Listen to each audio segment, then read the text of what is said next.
اس کی آمدنی کتنی ہے، تو اس کی آمدنی کو مد نظر رکھتے ہوئے حق مہر جو ہے وہ طے کیا تھا اور شرائط میں رکھا تھا۔ لہٰذا اس بات کو بھی اپنے ذہن میں رکھیے کہ کم از کم حق مہر کی جو مقدار ہے وہ 10 درہم ہے، یعنی تقریباً 6,000 روپے، اور زیادہ سے زیادہ کی کوئی حد مقرر نہیں۔ جو آپ سمجھتے ہیں کہ کھلا دے سکتا ہے آسانی سے، اس کے ساتھ آپ طے کر لیں اور اس کو حق مہر مقرر کر دیں تاکہ وہ آسانی سے ادا کر سکے۔ پھر اللہ تعالیٰ نے یہ فرمایا کہ چاہے وہ خدا، یہاں ایک بات بڑی دلچسپ ہے۔ سیدنا عمر فاروق رضی اللہ تعالیٰ عنہ نے ممبر پر بیٹھے ہوئے تھے، آپ نے ممبر پر اعلان کیا وہ لوگوں حق مہر کا مقرر کیا کرو۔ آپ نے اصل میں یہ دیکھا کہ لوگ حق مہر زیادہ سے زیادہ مقرر کرنے کی کوشش کرتے ہیں، تو سیدنا عمر فاروق رضی اللہ تعالیٰ عنہ انہیں خیال آیا کہ بھائی اتنا حق مہر مقرر کرتے ہیں بجائے دلہا ادا ہی نہیں کر پاتا، تو یہ درست نہیں۔ ان کے ذہن میں وہ حدیث تھی کہ وہ عورت کی جس کا حق مہر کم ہو وہ بابرکت ہوتی ہے، لہٰذا انہوں نے کہا بھائی یہ زیادہ سے زیادہ حق مہر مقرر نہیں کیا کرو، کم از کم سے کم حق مہر مقرر کرو تاکہ ادائیگی میں آسانی ہو۔ ایک خاتون وہاں بیٹھی تھی، انہوں نے کہا عمر اللہ تو کہتا ہے کہ خزانوں کے خزانے دے دو، وآتیتم احداہن قنطارا، اللہ تو کہہ رہا ہے کہ خزانوں کے خزانے لوٹا دو تم عورت کے لیے، اور آپ منع کر رہے ہیں کہ زیادہ سے حق مہر ادا نہ کرو۔ یہاں کوئی اور ہوتا تو شاید زبان کو ہمیشہ کے لیے بند کر دیتا، لیکن یہ ہے سیدنا عمر فاروق رضی اللہ تعالیٰ عدل اور انصاف کا استعارہ۔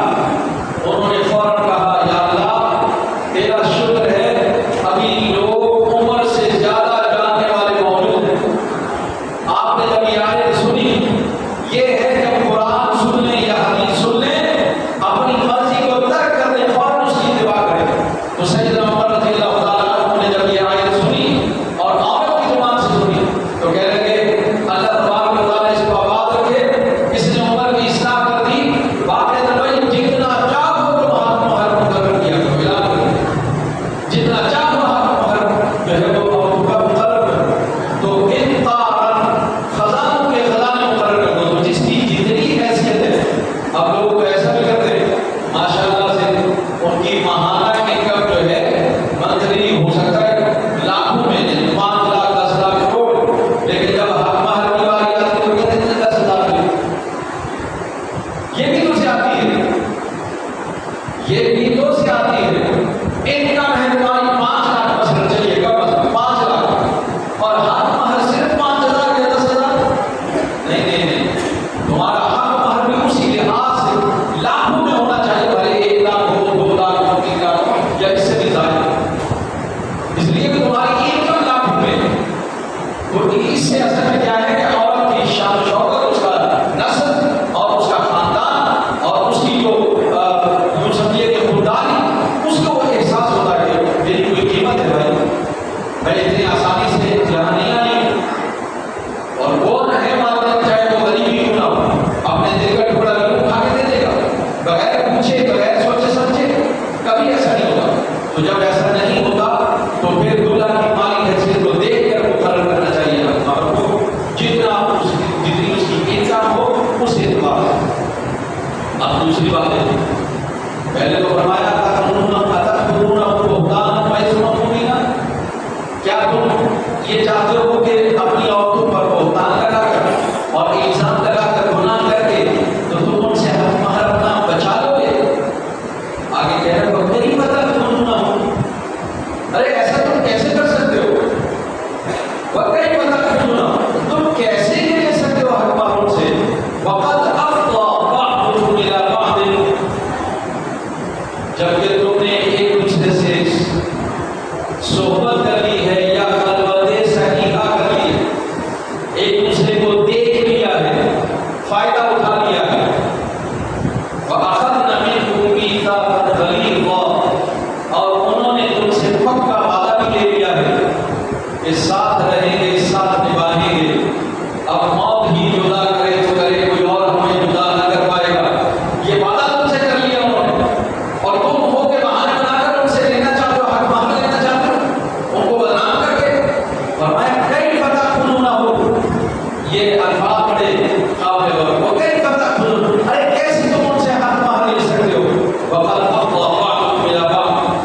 ایک دوسرے سے فائدہ اٹھایا ہے، تم نے ایک دوسرے کو دیکھ لیا ہے۔ امام اعظم ابو حنیفہ نعمان بن ثابت رحمۃ اللہ تعالی علیہ، آپ کا یہ قول یہاں اس آیت سے یہ ثابت ہے۔ آپ نے فرمایا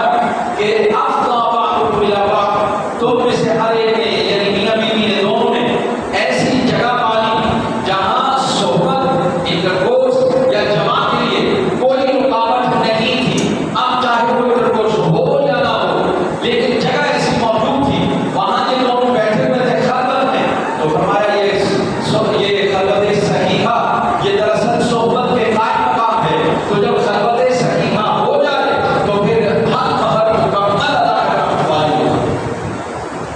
حق مہر مکمل ادا کرنا واجب ہوگا۔ تو تم نے تو خلوت صحیحہ اختیار کر لی، اس کو اب سنو، یہ جو ہماری بچیاں بغیر پوچھے بغیر گھر بتائے لڑکوں کے ساتھ ہوٹلوں میں ملاقات کرتی ہیں، یہ خلوت صحیحہ ہو جاتی ہے، وہاں گپے لگاتی ہیں، چائے پیتی ہیں، یہ خلوت صحیحہ ہو گئی، حق مہر ادا کرنا پڑے گا۔ اتنا بڑا گناہ، علیحدگی میں ملنا، ڈیٹنگ پہ جانا، یا کسی اپنے جاننے والے سے پیار اور محبت کے نام پر پینے بڑھانا اور ان سے علیحدگی میں ملاقات کرنا، یہ زنا اور صحبت کے برابر ہے۔ تو امام صاحب نے یہاں پر یہ بتایا کہ بھلے وہ انٹرکورس کرے یا نہ کرے، بھلے جماع ہو یا نہ ہو، لیکن علیحدگی میں اگر ملاقات ہو گئی تو حق مہر واجب ہو گئے، مکمل حق۔ ہاں اگر کسی کا نکاح ہوا،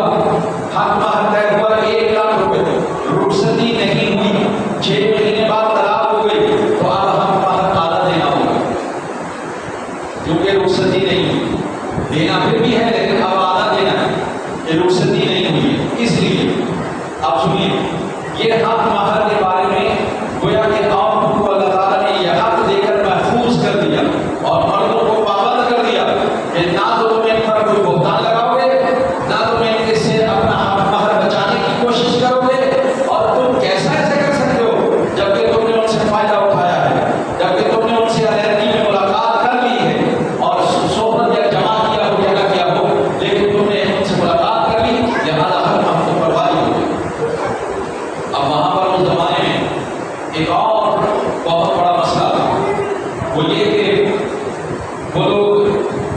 اپنے باپ کی محبوبہ سے بھی نکاح کر لیتے تھے۔ گزشتہ آیات میں یہ آیت گزر ہے، وہاں منع کیا گیا کہ اپنے باپ کی محبوبہ سے زبردستی اس کو نکاح مت کرو۔ وہ اس آیت میں تھا زبردستی نکاح میں نہ ڈالو۔ اصل میں ہوتا کیا تھا کہ ایک شخص نے 4 شادیاں کی، اس سے بھی لڑکا، اس سے بھی لڑکا، اس سے بھی لڑکا، اس سے بھی لڑکا، تو اب ہوتا یہ کہ جب باپ ہو گیا فوت، تو اس کا لڑکا جو ہے یہ والی، یہ تو اس کی حقیقی ماں ہے، تو یہ جو دوسری ہے ان میں سے کسی کو زبردستی اپنے گھر میں ڈالے، زبردستی، بس یہ ان کی ایک رسم چلی آ رہی تھی، وہ ان کے معاشرے میں، ان کی سوسائٹی میں اس کو جائز سمجھا جاتا تھا، حلال سمجھا جاتا تھا، لیکن اسلام نے اس کو بہت برا جانا۔ اس کے لیے پہلے تو منع کیا کہ خبردار اپنی باپ کی مرحومہ سے زبردستی شادی مت کیا کرو، زبردستی ان کو اپنے گھر میں مت ڈالو، کبھی دولت کے لیے، کبھی حسن و جمال کے لیے، یا لوگوں سے نکاح کر کے پیسہ لینے کی خاطر بیچنے کے لیے، کبھی ایسا مت کرنا زبردستی۔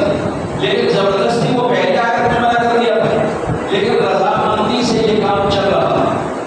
رضامندی سے یہ کام چل رہا تھا، لہٰذا اب یہ منع کیا گیا رضامندی سے بھی ایسا کام نہیں ہوگا۔ وَلَا تَنكِحُوا مَا نَكَحَ آبَاؤُكُم مِّنَ النِّسَاءِ، فرمایا کہ ان عورتوں سے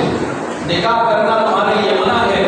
جن عورتوں سے تمہارے آبا و اجداد، یعنی تمہارے باپ، تمہارے دادا، تمہارے پردادا، ان میں سے کسی نے بھی اگر کسی عورت سے شادی کی یا کسی عورت سے نکاح کر رکھا ہے، اب تم اسے اپنے نکاح میں نہیں جا سکتے۔ وَلَا تَنكِحُوا مَا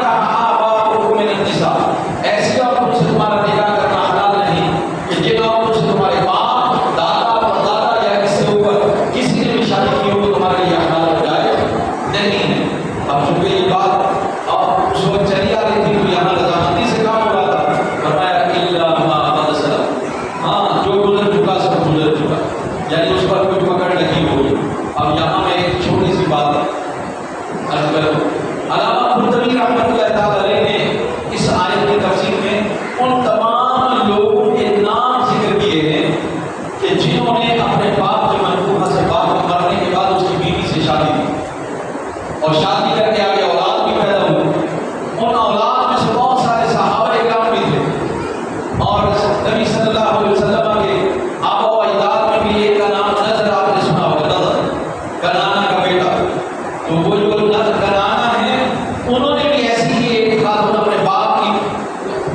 بیوی سے شادی کری، اس سے نضر پیدا ہوا. لیکن رسول اللہ صلی اللہ علیہ وسلم نے فرمایا کہ میں 5 نسلوں سے آیا ہوں. تو اس کا مطلب ہے ان کے زمانے میں یہ کام حلال تھا.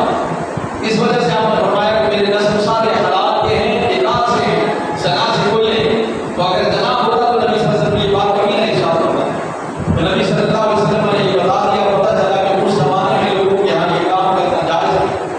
یعنی باپ کروا دیا تو اس کی 3-4 بیویاں ہیں، تو اپنی ماں کے علاوہ دوسری کو اپنے بیوی بنا لینا ان کے یہاں جائز اور درست حلال ہے. تو یہاں اللہ تعالیٰ نے اس کو سختی سے منع کر دیا. کیوں منع کیا؟ فرمایا انہ کان فاحشۃ ومقتا، فرمایا یہ بہت برا کام اور اللہ کو غضب دلانے والا ہے. وساء سبیلا، اور بہت برا طریقہ ہے، بہت برا طریقہ ہے. یعنی اللہ کے غضب کو بھڑکانے والی بات ہے کہ اگر کوئی اپنے باپ کی بیوی سے، اب یہاں کیا ہے کہ ہمارے ہاں بعض دفعہ یہ دیکھیے نکاح بھی اس میں شامل اور زنا بھی اس میں شامل. اگر کسی کے باپ نے کسی عورت سے زنا کر لیا تو یہ عورت اپنے اس کا جو شوہر تھا جیسے زانی، اس کے بیٹے پر حرام ہو گئی کیونکہ اس نے اس سے صحبت کر لی. اب یہ ماں کے قائم مقام ہو گئی. اگرچہ نکاح نہیں تھا، زنا تھا، لیکن چونکہ باپ اس سے ملاقات کر چکا تو اب یہ اولاد پر حرام ہو گئی اپنی شکل. تو ہمیں یہ یاد رکھنا چاہیے کہ جس عورت سے ہمارے باپ نے شادی کر لی، خدا خاصا کسی نے زنا کر لیا، وہ عورت اب اس مرد کی اولاد پر، اس کے لڑکوں پر حرام ہے. وہ ان کی ماں کی طرح اس سے نکاح نہیں کر سکتے. یہی اس آیت کا مطلب ہے وَلَا تَنكِحُوا مَا نَكَحَ آبَاؤُكُم مِّنَ النِّسَاءِ إِلَّا مَا قَدْ سَلَفَ، اور تمہارے آبا و اجداد نے جن عورتوں سے نکاح کیا ہے ان سے تمہارا نکاح کرنا جائز اور درست نہیں ہے. ہاں جو گزر چکا سو گزر چکا وہ معاف ہے. انہ کان فاحشۃ ومقتا، یہ بہت برا اور اللہ کو غضب دلانے والا کام ہے. وساء سبیلا، اور برا طریقہ ہے. اب چونکہ بات عورتوں کی چلی آ رہی تھی تو اللہ تبارک و تعالیٰ نے یہ انسانی عقل اور مزاج کے مطابق تمام وہ رشتے جو حرام ہوتے ہیں جن سے نکاح کرنا جائز نہیں، ان کی تفصیل بیان کی تاکہ باپ کی مجبورہ کے ساتھ ساتھ وہ رشتے بھی پتہ چل جائے کہ جن سے نکاح کرنا جائز نہیں. تو فرمایا حرمت علیکم امہاتکم، اللہ نے حرام کر دی گئی ہیں تم پر تمہاری مائیں. اب ماں سے مراد سے وہ نہیں جس کے پیٹ سے میں نے جنم لیا، بلکہ ماں سے مراد نانی بھی، دادی بھی، اور اس سے اوپر چلے جائیں جو ایک رشتے دار. یہ سب ہم پر کیا ہے؟ حرام ہے. یہ سب حرام ہے. یہ حرمت اور عزت والے رشتے. وَبَنَاتُكُمْ، اور تمہاری بیٹیاں. اب بیٹیاں صرف وہ نہیں جو میری بیوی سے میرے رتبے سے آئی بیٹیاں، بلکہ میری نواسیاں، میری پوتیاں اور اس سے نیچے چلے جائیے، یہ سب حرام ہیں. اور اسی طرح وَأَخَوَاتُكُمْ، اور تمہاری بہنیں. یہ بہنیں چاہے دودھ پلانے والی بہنیں ہوں، رضائی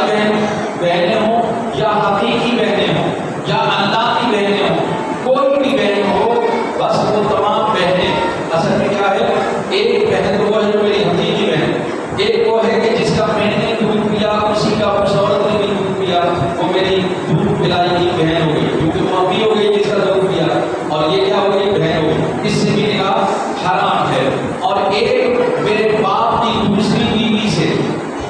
لڑکی پیدا ہوئی، میری بہن ہے وہ، تو یہ بھی کیا ہے؟ حرام ہے. تو اس طرح سے فرمایا وَعَمَّاتُكُمْ، اور تمہاری پھوپھیاں تم پر حرام ہیں. یعنی تمہارے باپ کی جو بہنیں ہیں وہ تمہاری پھوپھیاں ہیں، وہ تم پر حرام ہے. وَخَالَاتُكُمْ، اور تمہاری خالائیں. یعنی خالہ کون؟ جو ہماری امی کی بہن ہوتی ہے وہ ہماری خالہ ہوتی ہے. اور خالہ کو رسول اللہ صلی اللہ علیہ وسلم نے ماں قرار دیا ہے. اور یہی وجہ ہے کہ اب مسئلہ ہے شریعت، اگر کسی بچی کی امی فوت ہو جائے اور بچی نابالغہ اور چھوٹی ہو، کس کے حوالے کریں؟ تو فرمایا خالہ کے حوالے کر دو، یہ اس کی امی. تو خالائیں بھی کیا ہیں؟ حرام ہیں. وَبَنَاتُ الْأَخِ، اور بھائی کی بیٹیاں یعنی بھتیجیاں، یہ بھی حرام ہے. یعنی ہمارے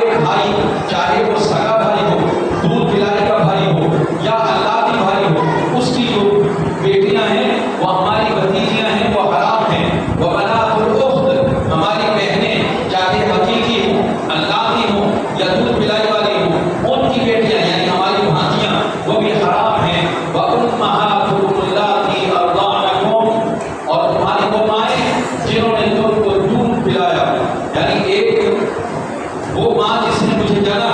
اور ایک وہ ماں جس نے مجھے دودھ پلایا۔ تو عربوں میں رواج تھا دودھ پلانے کے لیے، جیسے مائی حلیمہ ہے وہ دائی نہیں ہے، دائی ام ایمن ہے، دائی ام سلیم ہے، یہ بہن یہ مائی ہے جنہوں نے دودھ پلایا۔ یہ نبی صلی اللہ علیہ وسلم کی ولادت کے وقت موجود نہیں تھی،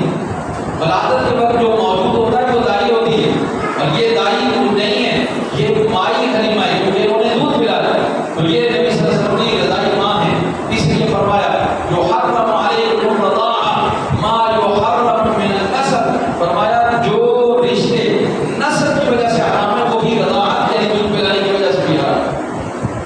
یعنی نسب کے اندر 7 عورتیں حرام ہوئی تو انہی 7 عورتوں کی حرمت دودھ پلانے سے بھی ہو جاتی ہے، جیسے نسب سے حرام ہے اسی طرح دودھ پلانے سے بھی حرام ہے۔ پھر فرمایا وَأَخَوَاتُكُم مِّنَ الرَّضَاعَةِ، اور جی وہ بہنیں جنہوں نے تمہارے ساتھ دودھ پیا ہے، ایک کسی اور محلے کی بچی، میں کسی اور محلے کا بچہ، ہم نے ایک دائی کا کسی مائی کا دودھ بھی لیا کرتے تو اب ہم بھائی بہن ہو گئے، وہ مجھ پر حرام ہے اس پر حرام، ہمارا نکاح نہیں ہو سکتا، حرام ہو۔ وَأُمَّهَاتُ نِسَائِكُمْ، پھر فرمایا تمہاری بیویوں کی مائیں یعنی خوش دامن یا پھر تمہاری ساس صاحبہ وہ بھی تم پر حرام ہیں۔ وَرَبَائِبُكُمْ اللَّاتِي فِي حُجُورِكُم مِّن نِّسَائِكُمْ، اور وہ ربائب کہتے ہیں جو تمہاری بیوی پہلے کسی اور شوہر کی بیوی تھی، وہاں اس کی بچی پیدا ہوئی، وہ شوہر انتقال کر گیا، اب یہ بچی کو لے کر بیٹھی ہوئی ہے، آپ نے نکاح کا پیغام دے دیا، اس کے ساتھ وہ بچی آ گئی، آپ کے زیر نگرانی پرورش پا رہی ہے، وہ آپ کی ربیبہ ہے، تو فرمایا یہ ربیبہ بھی آپ پر حرام ہے۔ کب؟ اللَّاتِي دَخَلْتُم بِهِنَّ، جب کہ تم اس کے ساتھ صحبت کر چکے، جب تم اس کے ساتھ اس کو بیوی بنا لیا، صحبت کر لی، تو اب وہ بچی تمہاری بیٹی بن گئی، اب وہ بچی ربیبہ جو تمہاری زیر نگرانی پرورش پا رہی ہے وہ تمہاری بیٹی بن گئی، لہذا وہ تمہارے لیے حرام۔ ہاں فَإِن لَّمْ تَكُونُوا دَخَلْتُم بِهِنَّ، اگر تم نے ان کے ساتھ صحبت نہیں کی ہے یعنی نکاح کیا صحبت نہیں کی تو پھر فَلَا جُنَاحَ عَلَيْكُمْ، پھر یہ ہے کہ اگر تم اسے چھوڑ کر بیوی سے طلاق کرنا چاہو یعنی بیٹی سے شادی کرنا چاہو تو وہ تمہارے لیے حلال ہے، یعنی ماں بیٹی میں سے کسی ایک سے نکاح تم کرنا چاہو، بیٹی کو منتخب کر دو تو یہ تمہارے لیے جائز ہوگا، لیکن اگر اس کی ماں سے نکاح پہلے کر لیا اور تم نے صحبت کر لی اب تم اس کی بیٹی سے شادی نہیں کر سکتے، وہ تمہاری بیٹی بن گئی۔ وَحَلَائِلُ أَبْنَائِكُمْ الَّذِينَ مِنْ أَصْلَابِكُمْ، اور وہ تمہارے سگے بیٹے ان کی بیویاں یعنی بہو، یہ ہمیشہ کے لیے سسر پر حرام، ہماری بہویں کیا ہیں ہمیشہ کے لیے حرام ہیں، بیٹا حقیقی ہو یا رضائی ہو یا علاتی ہو ان سب کی کیا ہے ان کی بہویں حرام۔ ہاں یہ ہے منہ بولا بیٹا اگر ہو تو پھر اس کی جو بیوی ہوگی وہ حرام نہیں ہوگی، وہ ایسا کہ زید بن محمد زید بن حارث رضی اللہ تعالیٰ عنہ جو زید بن محمد کہلاتے تھے ان کی شادی زینب بنت جحش سے ہوئی، تو پھر بعد میں نبی صلی اللہ علیہ وسلم کی بہو بن گئی کیونکہ وہ زید بن حارثہ زید بن محمد کہلاتے تھے، تو نبی صلی اللہ علیہ وسلم کو اللہ نے منع کیا کہ بھائی یہ زید بن محمد نہیں تو زید بن حارث کی کہا کرو، منہ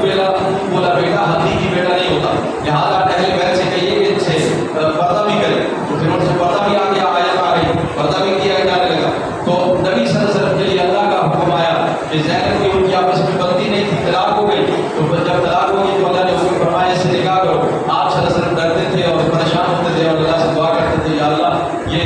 میرے لیے لوگ ویسی باتیں کرتے ہیں، اب یہ باتیں کریں گے اپنی بہو سے نکاح کر لی، تو اللہ تبارک تعالیٰ نے فرمایا منہ بولا بیٹا حقیقی بیٹا نہیں، لہٰذا منہ بولا بیٹا بیٹا بیٹا بیٹا بیٹا آپ کرتے رہتے تو ایسا وہ ہے وہ بیٹا نہیں، حقیقی بیٹا یا جس کا آپ نے دودھ پیا وہ اس کا بیٹا، یہ جو بیٹے ہیں یہ بیٹے ہمارے ایسے ہیں جن کی بیویاں ہم پر حرام۔ وَأَن تَجْمَعُوا بَيْنَ الْأُخْتَيْنِ، اور دو بہنوں کو اکٹھا کرنا یہ بھی حرام، دو بہنوں سے اکٹھے نکاح نہیں ہو سکتا، یہ حرام ہے اسلام، اس لیے کہ دونوں بیچاری سوتن بن جائیں گی اور وہ